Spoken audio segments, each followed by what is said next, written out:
इब्न हाज़म 11th century. जब एक philosopher और स्कॉलर ने फ़लसफ़ा, लिटरेचर और एथिक्स को नए रंग दिखाए। 11वीं शताब्दी। इस्लाम का गोल्डन एज अपने पीक पर था और ऐसे में इब्न हाज़म जैसे स्कॉलर्स ने फ़लसफ़ा, फ़िलासफ़ी, एथिक्स और लिटरेचर में अपने विचारों का एक नया मोड़ दिया। उसकी सोच ने न सिर्फ अपने समय की सोसाइटी को प्रभावित किया, बल्कि आज भी उनके आइडियाज़ पर रिसर्च हो रही है। पूरा नाम: अबू मोहम्मद अली इब्न अहमद इब्न हाज़म। विशेषता: एथिक्स, लव थ्योरी, लॉजिक और लिटरेचर में नए तरीके की सोच। एक फ़िलासफ़र जो अपने आइडियाज़ और लिखाई से दुनिया की सोच को बदल गया। जब इब्न हाज़म ने तौक अल हमामा लिखी, इब्न हाज़म की तौक अल हमामा, the ring of the dove, को दुनिया की पहली लव थ्योरी की किताब माना जाता है। इसमें उसने प्यार, लव और रिलेशनशिप्स को समझाने के लिए एक फ़िलोसॉफिकल और साइकोलॉजिकल अप्रोच दिया जो अपने समय से काफ़ी आगे था। सबसे बड़ी उपलब्धि: तौक अल हमामा एक डिटेल्ड एनालिसिस थी जो इमोशनल कनेक्शन और लव के साइकोलॉजिकल एस्पेक्ट्स को समझाती थी।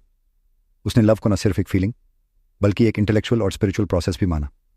इब्न हाज़म की यह किताब आज भी लिटरेचर और साइकोलॉजी के स्टूडेंट्स के लिए एक इंपॉर्टेंट रेफरेंस है। एक थिंकर जो प्यार को समझने का तरीका बदल गया।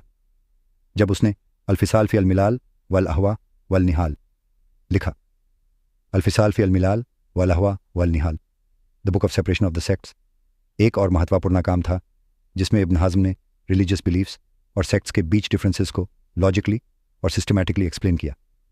उसने बताया कि कैसे अलग अलग रिलीजियस ग्रुप्स और उनके बिलीफ्स को समझा जा सकता है बिना उन्हें जज किए। उसने इस्लाम के अलग अलग स्कूल्स ऑफ थॉट को एनालाइज किया और उनके फिलोसॉफिकल बेसिस को समझा। उसके आर्ग्यूमेंट्स और लॉजिक ने इस्लामिक फ़िलासफ़ी में रैशनलिज्म को अपनाया। एक फ़िलासफ़र जिसने रिलीजियस और फिलोसॉफिकल डिफरेंसेस को समझाने की कोशिश की।